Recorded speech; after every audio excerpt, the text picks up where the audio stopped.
जी। तो योग के क्षेत्र से आप पेरेंटिंग में कैसे आए? परवरिश कोई कैसे कोरिलेशन है आपका? मैं जानना चाहूँगा प्लीज़। आप ये कहना चाह रहे हैं कि मैं योग में प्रोफेसर हूँ, तो पेरेंटिंग पे जो कार्य कर रहे हैं, ये कैसे इसका कॉम्बिनेशन जी, है? जी, बिल्कुल। नहीं, ऐसा आपको क्यों लगा है कि योगा केवल योग देखिए, प्राणायाम था? योग योग जो अब तक हमने धारणाएँ बना रखी हैं, जी, योग का संज्ञान जो है कि योग, आसन, प्राणायाम, मुद्रा, बंध, षटकर्म इत्यादि से जुड़ता है। जी। और पेरेंटिंग में आप इसको कैसे इसको संभव बना रहे हैं? कैसे कर पा रहे हैं आप ये कार्य? अब देखिए, सबसे पहले तो हमें समझना पड़ेगा कि योग एक बहुत बड़ा विषय है। इसको केवल हम आसन, प्राणायाम, मुद्रा से संबंधित नहीं कर सकते।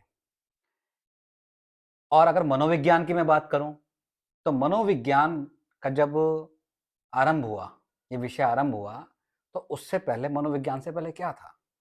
मनोविज्ञान से पहले दर्शन विज्ञान था, फिलॉसफी था। तो फिलॉसफी से जन्मा मनोविज्ञान, राइट? और उसी फिलॉसफी से साथ ही साथ योग विज्ञान जमा जन्मा है। तो हमें ये समझना पड़ेगा कि जहाँ जीवन है, वहाँ योग है, सबसे पहली चीज़। आज दुविधा सबसे बड़ी बात ये होती है, जैसे ही योग विषय की बात आती है, तो सब योग को केवल स्वास्थ्य से ही जोड़ के रखते हैं, बिना स्वास्थ्य को समझे। बस फिज़िकली फिट हो जाना, मेरी सेहत ठीक हो जाना, मेरा माइंड जो है हैप्पी रहे, बस ये हेल्थ हो गई है। अगर नहीं है, आप अगर आयुर्वेद की हेल्थ की डेफिनेशन देखेंगे, तो बहुत कुछ उसके अंदर देखने को मिलेगा। तो मैं आपके सवाल पे वापस आता हूँ, तो जहाँ योग है, वहाँ जीवन है, और जहाँ जीवन है, वहाँ योग है। और परवरिश जो है, यानी जब परवरिश की बात आती है, तो संतान की बात आती है। संतान की बात आती है, तो माता-पिता की बात आती है, और माता-पिता की बात आती है, तो बिना योग के तो संतान का जन्म भी संभव नहीं है। बहुत खूब, क्या संभव है? सही कह रहे हैं आप। अगर योग होगा, तभी संतान होगी, योग होगा, तभी विवाह होगा। तो कहाँ योग नहीं है? और पेरेंटिंग पे आना, इसलिए हमें लगा कि हमें इस पे कार्य करना चाहिए, क्योंकि हमने बहुत सेशंस किए हैं, इंडस्ट्री में किए हैं, स्कूल, कॉलेज, यूनिवर्सिटीज़ में किए। अब हमने एक चीज़ देखी है कि आदमी की सीखने की एक उम्र होती है। सीखता तो आदमी ज़िंदगी भर है, लेकिन स्वाभाविक रूप से सीखने की एक उसकी उम्र होती है, और वो उसका बचपन होता है। और भारत का सबसे बड़ा दुर्भाग्य ये है, अभी का, पहले का नहीं है। पहले तो हम सोने की चिड़िया थे, वैदिक काल में हम सबसे ज़्यादा समृद्ध थे, विश्व गुरु थे। लेकिन अभी की दुर्भाग्य ये है कि वो जो सीखने की उम्र होती है, तब तो हम उसे कुछ सिखाते नहीं है बच्चे को। जब उसका ब्रेन हार्डवायर हो जाता है, जब वो पक जाता है, या उसकी जो उसका जो ब्रेन की जो डिजाइनिंग होनी थी वो हो जाती है, फिर उस पे हम प्रेशर डालते हैं कि ऐसे नहीं ऐसे करो, ऐसे नहीं ऐसे करो। कैसे पॉसिबल है कि कच्ची मिट्टी जब सूख जाए, अब हम सोच रहे हैं कि इसे दोबारा से गीला करके, कुछ पीट के, छेद के, फिर इसके बाद इसको नई शेप दी जाए? क्या ये संभव है? हुँ, नहीं संभव नहीं है। सम तो इसीलिए पेरेंटिंग में आने की आवश्यकता हमको पड़ी, कि हम जो सेशंस कर रहे थे, हम बच्चों से कह रहे थे कि स्वयं को पहचानो, स्वयं को जानो, कंसंट्रेशन सीखो, मेमोरी को अपनी बढ़ाओ, फिजिकल फिटनेस अपनी अच्छी रखो। वो बच्चा जो अब एडिक्ट हो चुका है, हुँ, जिसको शॉर्ट टर्म हैप्पीनेस की लत लग चुकी है, जिसको फास्ट फूड की लत लग चुकी है, उसको संभालना, उसको बदलना टेढ़ी खीर है। और अगर मैं उससे बड़े व्यक्तियों की बात करूं उम्र की, तो वो उससे भी बड़ी टेढ़ी खीर है। यानी जैसे-जैसे उम्र बढ़ती जाती है, हमारा जो ब्रेन की वायरिंग है, वो हार्ड और हार्ड और हार्ड होती जाती है। सही। चेंज किया जा सकता है, लेकिन इच्छा शक्ति के दम पे।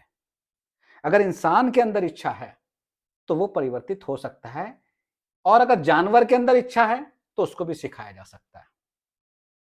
लेकिन जानवर में आपका रिवार्ड और पनिशमेंट की थ्योरी चलती है। आपने कोई डॉग को कुछ सिखाना चाहते हो, आप उसे कुछ अच्छा करेगा तो रिवार्ड दोगे, बिस्किट दोगे उसको, और कुछ गलत करेगा तो उसके स्टिक दोगे। लेकिन इंसान के साथ में ऐसा नहीं चलता, क्योंकि मनुष्य जानवर नहीं है।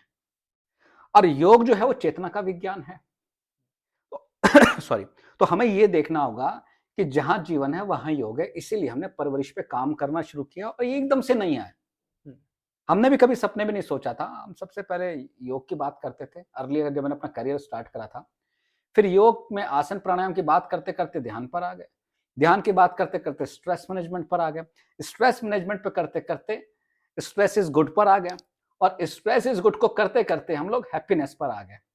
और हैप्पीनेस को बात समझ में आया यार, ये हैप्पीनेस का जो साइंस है, अगर बच्चों को बचपन में ही सिखा दिया जाए सक्सेस और हैप्पीनेस दोनों का विज्ञान, तो मुझे नहीं लगता कि वो बच्चा आगे आके बेहतर नहीं बनेगा। हम्म, एक कारण तो ये है। दूसरा कारण ये है, अगर आपने कोई कहावत, एक पुरानी कहावत है कि अगर आपको 3 महीने में रिजल्ट चाहिए तो फसल लगाओ। हम्म, आप पे अगर साल से 5 साल का टाइम है तो पेड़ लगाओ। लेकिन अगर आप पे 50 साल का पेशेंस है तो शिक्षित करो। जो मैकाले सिस्टम ने किया था, उसने कहा था कि इनको सिस्टम को अगर करप्ट, उसको ब्रेक करना है, उसका नाश मारना है, या उसको गुलाम बनाना है, या उसको अपने हिसाब से काम करने के लिए तैयार करना है, तो उसके एजुकेशन सिस्टम को टारगेट किया जाए। आज भी लिखा हुआ है, ये गूगल पे ही पड़ा हुआ है। मैकाले ने अपनी रिपोर्ट जब अपने यहाँ पार्लियामेंट में प्रस्तुत की थी, वहां लिखा था इस बात को कि भारत के अंदर एक भिखारी नहीं है, लोग संतोष लोगों के चेहरे पे है। सही।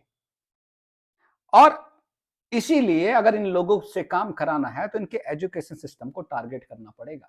मैं खुद एजुकेशन सिस्टम से हूँ, श्रीमती मेरी एजुकेशन सिस्टम से, हम देख रहे हैं क्या हो रहा है। सही।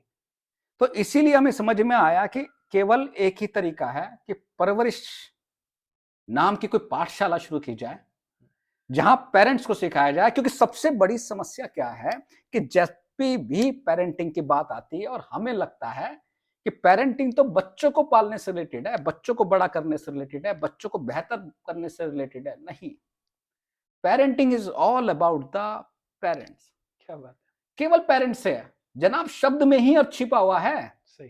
तभी तो हम पेरेंटिंग बोल रहे हैं, जिसका रूट वर्ड ही पेरेंट है। नहीं तो चाइल्डिंग होता, अगर सही। बच्चों के लिए होता तो। सही। क्योंकि बच्चा क्या करता है, बच्चा माइंड मिरर कॉन्सेप्ट से समझता है, रोल मॉडल सामने समझता है। देखिए, किसी ने कहा है जैसी संगत वैसी रंगत। आज विज्ञान इस बात को प्रूव करने को तैयार बैठा हुआ है कि अगर 4 करोड़पति के बीच में आप बैठना शुरू कर देते हो, अगले 3 महीने बाद 5वें करोड़पति आप होंगे। कैसे? माइंड मिरर कॉन्सेप्ट से। हमारा ब्रेन दूसरे के ब्रेन को कॉपी कर रहा होता है।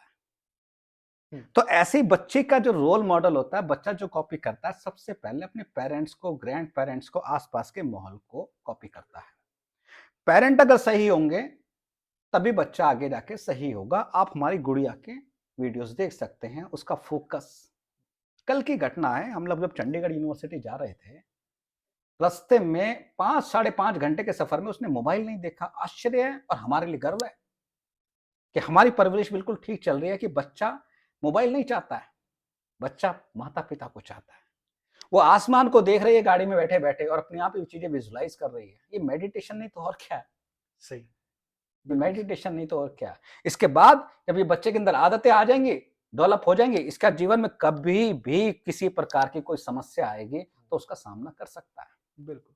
अब आप ये बताइए, क्या मेडिटेशन अगर बच्चा कर रहा है, जरूरी नहीं है कि उसके लिए पद्मासन लगा के तब ओम का उच्चारण करें। मेडिटेशन किसी भी रूप में किया जा सकता है। सही। ये भ्रम हमको तोड़ना होगा। आप योग के क्षेत्र से हैं, मैं आपसे उम्मीद रखता हूं। सही। इसके साथ ही साथ अगर आपको बच्चे पे काम करना है तो अपने पर काम करना पड़ेगा। पेरेंट्स को काम करना पेरेंट्स को अपने ऊपर काम करना पड़ेगा। अगर आप चाहते हैं कि बच्चा आपका पढ़ने में अच्छा हो, क्योंकि हम पे सवाल आते हैं। सही। अरे मैं क्या बताऊं पेरेंट्स को कि